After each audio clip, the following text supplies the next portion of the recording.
Oi, oi, gente, tudo bem? Bom dia, boa tarde, boa noite. Não sei em que horas vocês vão estar vendo essa aula. De novo, né? Eu sou Ana Luísa, o pessoal da faculdade me chama de PEDAC. Eu tô no quarto ano, e eu vou ser a monitora de direitos de famílias com vocês, junto com o Natan, tá? E a gente vai dar sequência na aula de hoje, de onde o Natan parou com vocês, tá? Eu vou compartilhar o meu documento aqui com vocês. Fiquem tranquilos que depois todos os documentos que eu usei até agora vai estar lá no Drive que vocês têm acesso, tá bom? Então, gente, vamos começar, ok? Vamos falar sobre casamento por procuração, ok? Então, o que acontece? Ele pode sim acontecer por meio de procuração e por um instrumento público, e a validade é de, no máximo, 90 dias, ok? De acordo com o artigo 1542, parágrafo 3º do Código Civil. Quem é o procurador, gente? Ele vai receber um mandado outorgado, contanto que ele tenha capacidade e poderes especiais para realizar o ato do casamento. A individuação do nubente, que é cada um vai entrar com o seu, que são pessoas individuais. E agora temos aqui procuração pública e regime de bens. Então, procuração tem que ser por instrumento público, ali como a gente viu. E sobre o regime de bem, gente, caso não haja menção ao regime de bens desse casamento, presume-se o quê? Ou a comunhão parcial ou o regime obrigatório de bens, ok? Então, a comunhão parcial é tudo que aquilo for construído dentro do matrimônio, depois é separado, e o regime obrigatório é essa separação total de bens. Então, os bens dos nubentes não se comunicam durante nenhum momento no casamento. E a revogação tem que ser feita também por procuração, tá? Então, olha o que a gente tem. Então, a revogação por instrumento público e pode ser feito até o momento da celebração do casamento, inclusive pelo próprio celebrante que conhece a vontade do mandante, tá? Nesse caso, a celebração vai ser suspensa. O que acontece? Se isso não acontecer, o casamento pode ser anulado, tá bom? O casamento ele é anulável de acordo com o artigo 1550, o inciso 5º do Código Civil. E outra, mesmo se for revogada, ainda que haja a coabitação dos cônjuges, ou seja, essas relações sexuais, o ato matrimonial ele vai passar a ter validade, ok? Agora, sobre o mandatário e a revogação. Esse mandatário ele não precisa saber da revogação, mas caso ocorra o casamento e o mandante não entre com essa revogação, o mandante ele vai responder por perdas e danos, beleza? Isso tá lá no artigo 1542, parágrafos 1º e 4º do Código Civil. Ok. Ai, mas como vai acontecer se a gente tiver o falecimento do mandante? Gente, o Código Civil não faz menção alguma referente ao mandante que falece, tá? Porém, tendo o mandatário sem conhecimento desse falecimento, tá? Efetivado esse casamento vai ser considerado inexistente, tudo bem? Já que a procuração não foi revogada, beleza? E isso está lá no artigo 1550, inciso 5 do Código Civil. Mas quando vamos ter, né? Quais são os casos que podem acontecer esse casamento por procuração? Então, gente, esses casos que englobam o casamento por procuração são principalmente para aquelas profissões que não permitem a presença no país para a realização desse ato, inclusive os estrangeiros, ok? A Maria Helena Diniz, ela defende que pelo menos um dos nubentes deve estar presente. Já a Maria Berenice, ela fala que por ausência de óbice legal, ambos os noivos podem ser representados por procurador. Então, se eu tenho uma profissão que, né, faça com que eu viaje muito, eu quero me casar, mas meu trabalho não permite que eu fique no país para realizar esse ato. A Maria Helena Diniz defende que pelo menos um nubente tem que estar presente no país. Já a Maria Berenice fala que, se eles não conseguirem estar presentes, ambos podem ser representados por um procurador, ok? Quando essa procuração fica arquivada, ela fica em conjunto com o assento e fica lá no cartório. Agora, a procuração e o desfazimento desse casamento. Então, gente, a lei é muito silenciosa quanto à possibilidade de sair do casamento por procuração, tá? O que a lei traz? Ela traz que as ações de separação, foi extinto em 2010, e o divórcio competem exclusivamente aos cônjuges, ok? E isso está lá em 2 artigos, tá? O artigo 1576, em seu parágrafo único, e o artigo 1582 do Código Civil. Porém, gente, temos aqui uma resolução do CNJ, tá? Uma resolução número 35. Que o quê? Essa resolução admite que na separação e no divórcio, que são consensuais e são realizados de maneira extrajudicial, ambos podem se fazer representados por procuração, ok?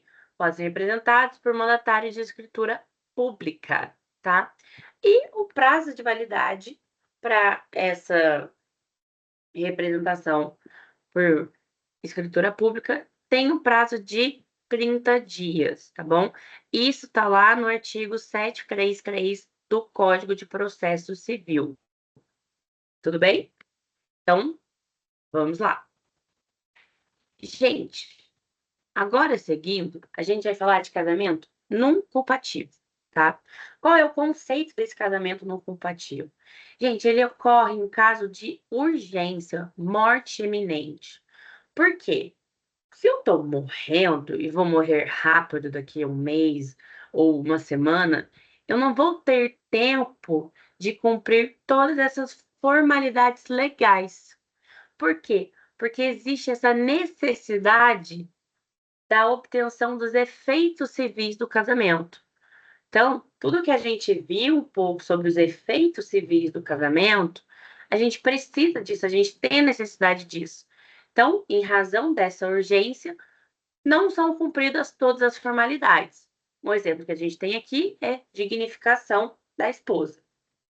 Gente, contanto, né, por isso, é uma habilitação singular, tá? Então, o oficial do registro civil, mediante autorização da autoridade competente, ele vai dar essa certidão de habilitação, dispensando todo esse processo regular, deixando de lado os documentos que são exigidos lá no artigo 1525 do Código Civil. Lembrando que tudo isso justamente porque a gente está trabalhando aqui com uma razão de urgência, de morte iminente. Então, a gente não tem esse tempo para que seja cumprida todas essas formalidades legais. Agora, como esse casamento pode prosseguir, pode ser celebrado, se o celebrante não conseguir estar presente, caso ele seja ausente? Então, gente, caso o juiz de casamento não possa estar presente, os próprios nubentes podem celebrar o casamento perante 6 testemunhas, ok? E um fato muito importante, gente, essas 6 testemunhas não podem ser seus parentes em linha reta, até que eu trouxe aqui para vocês, então, parentes em linha reta. Pais, filhos, netos, avós, bisavós, tataravós, se estiver vivo, não pode, ok? Ou também parente na linha colateral em segundo grau, que são seus irmãos, bem? Isso está lá expresso no artigo 1540 do Código Civil. E o nubente que não está doente, ele pode se fazer representar por procuração, tá? Isso está lá no artigo 1542, parágrafo 2º do Código Civil. Agora, gente, se tratando do comparecimento dessas testemunhas. Essas testemunhas têm os próximos 10 dias para comparecer, né, perante a autoridade judicial mais próxima, pedindo para que ele tome por termo essa declaração, essa celebração, tá? Isso tá no artigo 1541 e em todos os seus incisos do Código Civil.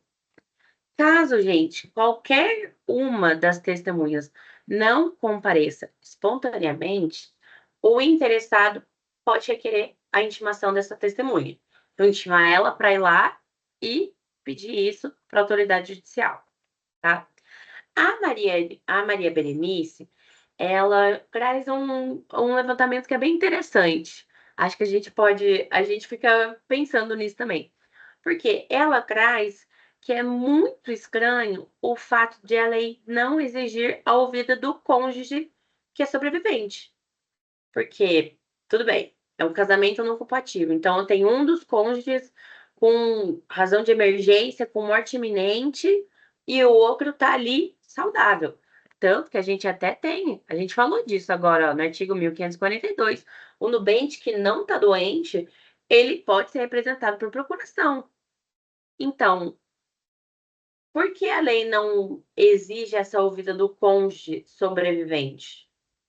Ela traz isso aqui também, ó. Pois mesmo sem exigência legal, devem ambos os nubentes ratificar, ok? Verificar, aprovar esse casamento perante a autoridade judicial. Tudo bem? Então, é um pensamento legal para a gente. Olha o que a gente tem depois: o convalescimento e a ratificação. Então, gente, vamos supor que o meu nubente, que estava lá nesse risco de morte iminente, nessa urgência, milagre de Deus, ele tá curado. Ele tá, sabe, ele tá são. Ele sarou. Então, caso esse nubente doente sare, ele deve ratificar esse casamento, ok? E não há necessidade de realizar uma nova celebração, beleza? Gente, outra coisa, tá? Isso tá lá no artigo 1541, parágrafo 5º do Código Civil. Caso esse nubente que estava doente, ele sarou e ele não foi ratificar o casamento, corre o risco deste casamento não ter valor algum, ok? Caso ele esteja, né? Caso ele tenha melhorado, ele tenha sarado e não foi ratificar esse casamento, corre o risco desse casamento não ter valor algum, tudo bem? Gente, então, a gente seguindo, e a gente fala aqui sobre habilitação a posteriori. Então, é um casamento com habilitação a posteriori e a homologação judicial, tá? Ele deve ser feito de uma forma mais cautelosa para evitar fraudes, ok? E caso o cônjuge doente sobreviva ou não, os efeitos desse casamento, eles retroagem à data da celebração, tá? E a gente vai ver isso. Por que essa diferença? Porque agora a gente vai falar de casamento não compatível e casamento em caso de moléstia grave. Olha o que traz para gente o artigo 1539 do Código Civil. No caso de moléstia grave de um dos nubentes, o presidente do ato irá celebrá-lo onde se encontrar o impedido, ou seja, né, que sofreu uma moléstia grave, sendo urgente, ainda que à noite, perante duas testemunhas que saibam ler e escrever, tá?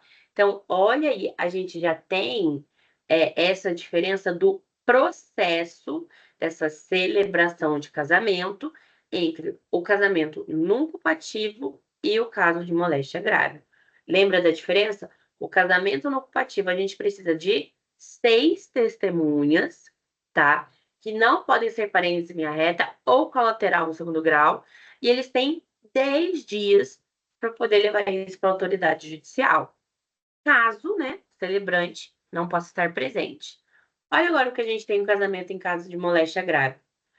Então, o presidente desse ato vai até onde está o impedido, em qualquer horário, e a gente precisa de 2 testemunhas que saibam ler e escrever. A gente não tem uma delimitação para essas testemunhas, ok? Então, olha o que a gente tem aqui. Olha a diferença entre a prova em caso de moléstia grave e a prova do casamento não culpativo. Então, a prova em caso de moléstia grave é a certidão do termo avulso, tá? Transcrito no registro. E a prova desse casamento não culpativo é a certidão, tá? Da transcrição da sentença que homologou. Tudo bem? Isso está lá no artigo 1527, parágrafo único do Código Civil. Tá. Gente, agora vamos falar de uma coisa que é legal também. É casamento perante autoridade diplomática ou consular. Então, tá. Vamos ver aqui agora como funciona o casamento de estrangeiros no Brasil. Então, esse casamento ele pode ser consumado perante seu consulado no Brasil, tá? Desde que os nubentes tenham a mesma nacionalidade. Então, a forma de aplicação ela é estrangeira, mas os efeitos desse casamento seguem a lei brasileira, tá? Todos os efeitos civis e tudo mais aquilo que a gente viu. Agora, o casamento de brasileiros no exterior. A gente tem aqui, ó, que o mesmo vale para os que se casam perante o consulado, perdão, gente, como eu vou arrumar isso depois, o consulado brasileiro. E isso tá lá no artigo 18 da LCC. Olha a diferença, gente. O brasileiro que se casa no exterior, ele deve ser registrado no Brasil. Esse casamento precisa ser registrado aqui, tá? E isso tá lá no artigo 1544 do Código Civil. Tudo bem? Então, gente, agora seguindo um negócio legal, tá? A gente vai falar agora do casamento religioso com efeitos civis, tá? Então, tudo bem. Sobre os efeitos civis. Então, gente, esses efeitos civis são garantidos por leis, por mais que seja um casamento religioso, como artigo 226, parágrafo 2º da Constituição Federal e os artigos 1515 e 1516 do Código Civil. Depois, gente, não é à toa que eu deixo destacado para vocês em negrito os artigos, tá? Então, depois, dá uma olhada, lê bonitinho. Alguns aqui eu já trouxe transcrito de uma forma mais fácil de ser entendida, tá? Então, ó, e retroage a data da solenidade religiosa. Bem, e uma coisa muito importante, gente, a anulação do casamento religioso não invalida o ato civil registrado, tá? Só não pode aceitar, gente, só não se pode aceitar que o casamento religioso tenha efeitos civis caso estejamos tratando de uma religião que admite a poligamia, ou seja, onde pode ser realizado múltiplos casamentos. Tudo bem? E nesse caso, então, a gente não pode considerar esse casamento religioso com efeitos civis, tá? Para a gente aqui no Brasil. Que a gente viu que a gente só pode se casar novamente quando estamos divorciados, porque tem a dissolução do vínculo matrimonial. Aí, por lei, podemos casar novamente. Tudo bem? E agora, temos duas modalidades desse casamento religioso com efeitos civis. Olha, a primeira que a gente fala, ele é precedido de habilitação civil. E está lá no artigo 1516, parágrafo 1º do Código Civil. Então, gente, esse registro tem que tem que ser feito em até 90 dias a contar da celebração do casamento, tá bom? E olha aqui, não precedido de habilitação civil. Isso está lá no artigo também, 1516, parágrafo 2º do Código Civil. Gente, se você não colocou lá a sua habilitação civil em até 90 dias, o que acontece? Seu casamento ele vai ter efeitos civis, tá? Se o requerimento dos bens, o requerimento do casal, for registrado a qualquer tempo no registro civil, tá? Mediante a prévia habilitação perante a autoridade competente. Então, a autoridade competente tem que liberar isso lá, tudo bem? E olha a diferença. Quando ele é precedido de habilitação civil, tem até 90 dias. Se ele não é, isso pode ser feito a qualquer tempo, qualquer momento, tá bom? Então, gente, agora a gente vai entrar numa parte legal, que a gente vai falar sobre provas do casamento, tá bom? Nós temos,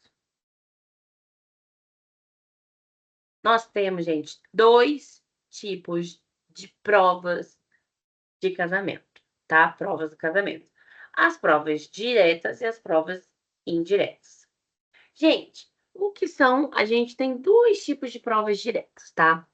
Nós temos as provas diretas específicas, que é o quê, gente? A certidão do registro, as especificações, a certidão e o registro, tá? E aí a gente entra um pouco mais assim, da melhor prova, então, a certidão do registro. Então, isso tá lá no artigo 1543 do Código Civil. As especificações, que estão lá no artigo 1536 do Código Civil, e o artigo 70 da LRP. Gente, essa certidão e o registro é uma cópia do ato lavrado em cartório, tá bom? Tem que ser assim. Agora, entrando nisso de melhor prova. Gente, trata-se do melhor meio para evidenciar o casamento, até que a gente não consiga outra que seja melhor que essa. Tudo bem? Agora, gente, vamos falar agora de provas supletórias, tudo bem? É importante falar sobre elas. Olha o que a gente tem aqui, gente. Então, o que são as provas supletórias? Isso está lá no artigo 1543, parágrafo único do Código Civil. Que é o quê, gente? Quando a gente tem justificada a falta ou a perda do registro civil, então, por exemplo, no cartório onde estava o meu registro pegou fogo. É admissível qualquer outra espécie de prova, tá? Mas qual outra espécie de prova? Calma, que a gente já vai ver isso daqui a pouco.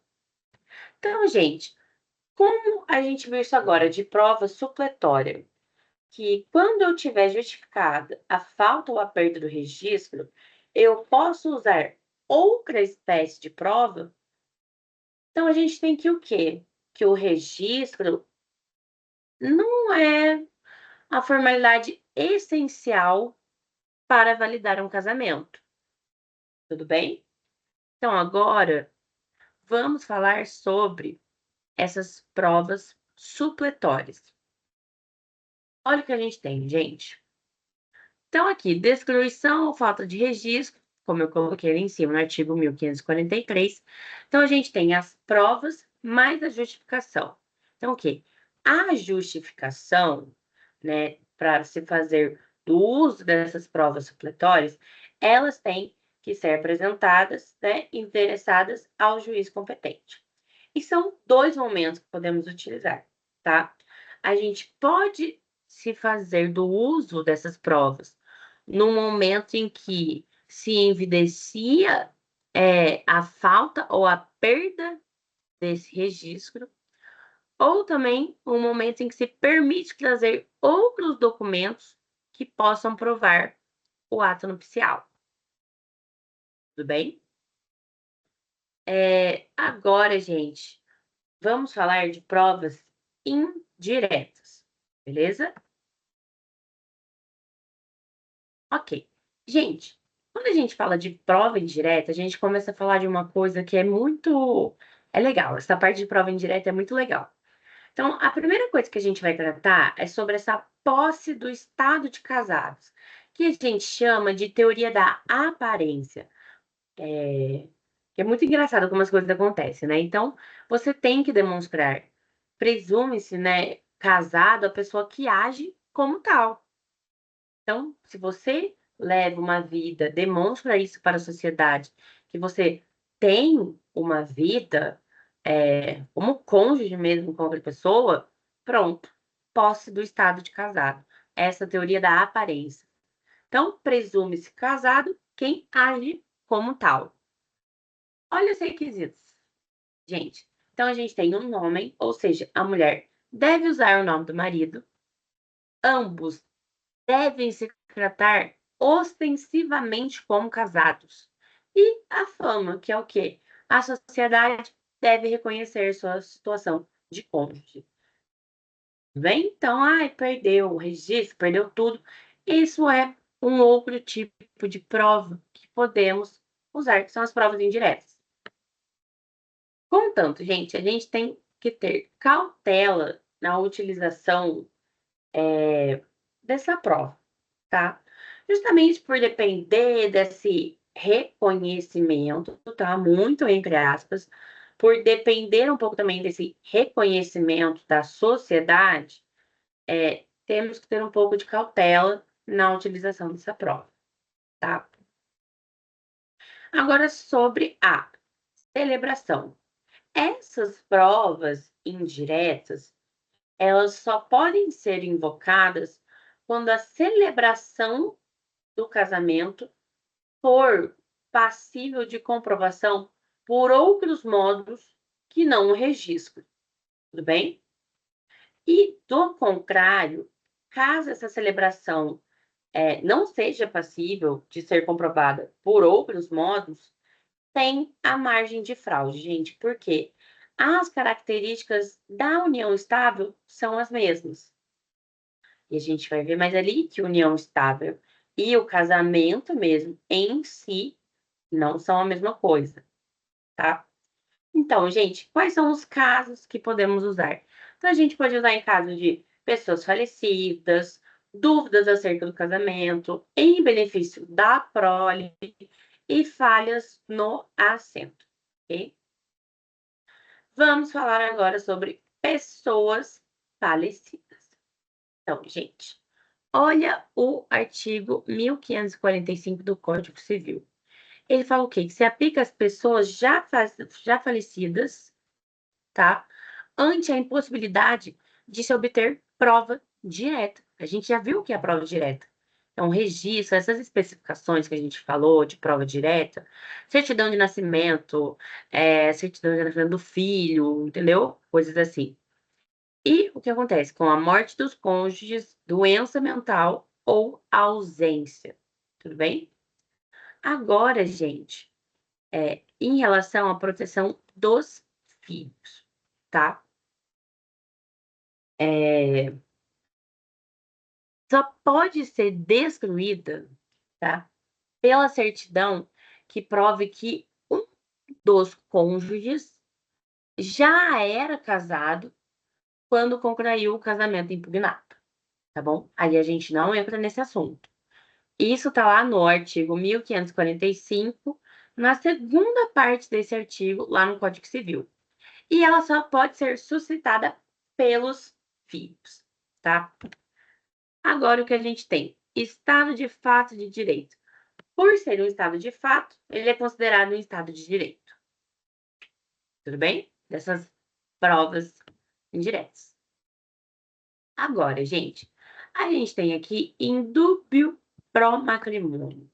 E isso tá lá no artigo 1547 do Código Civil, que fala o quê? Na dúvida, tá?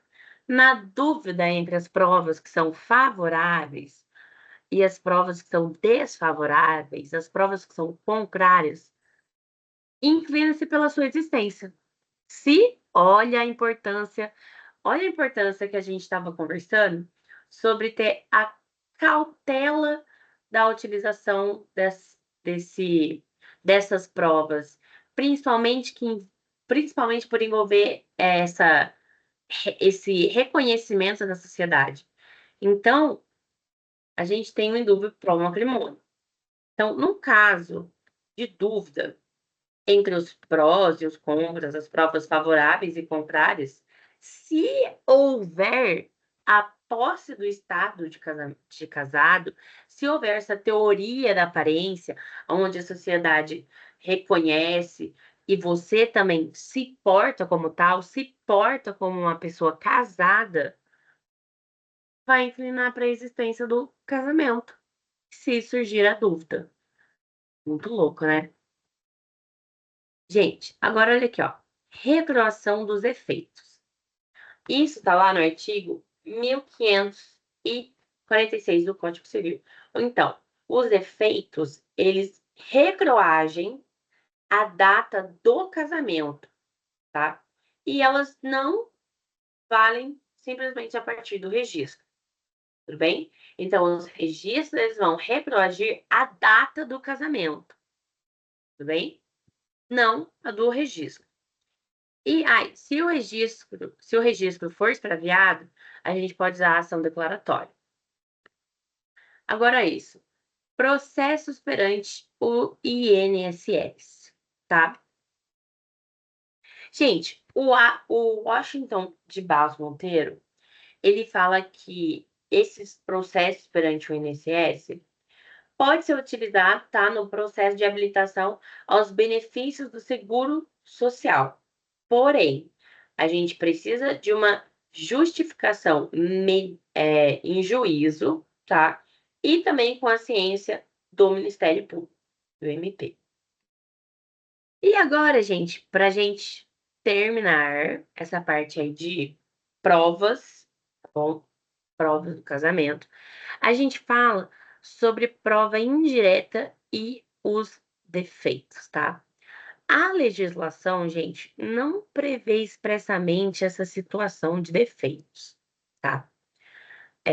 Mas a doutrina entende que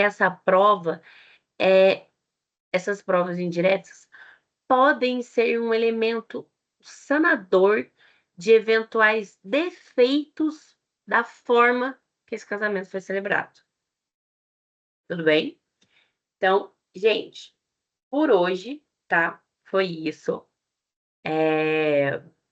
De novo, qualquer dúvida que vocês tenham, vocês têm o meu número pessoal, né, no grupo. Podem me mandar mensagem, podem me procurar na faculdade também, se quiserem conversar, ficarem com dúvida com alguma coisa.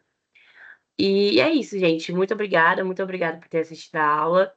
Espero que tenha sido mais clara e um pouco mais leve. E a gente se vê na semana que vem, nesse mesmo horário mesmo assim, das 4 às 5, tá bom? Vou estar aqui, espero vocês aqui, tá bom? Muito obrigada, gente. Bom dia, boa tarde, boa noite de novo. Não sei que horas vocês vão estar vendo. Se vocês estão vendo isso na sexta-feira, ótimo final de semana para vocês, tá bom? Muito obrigada, gente. Tchau, tchau.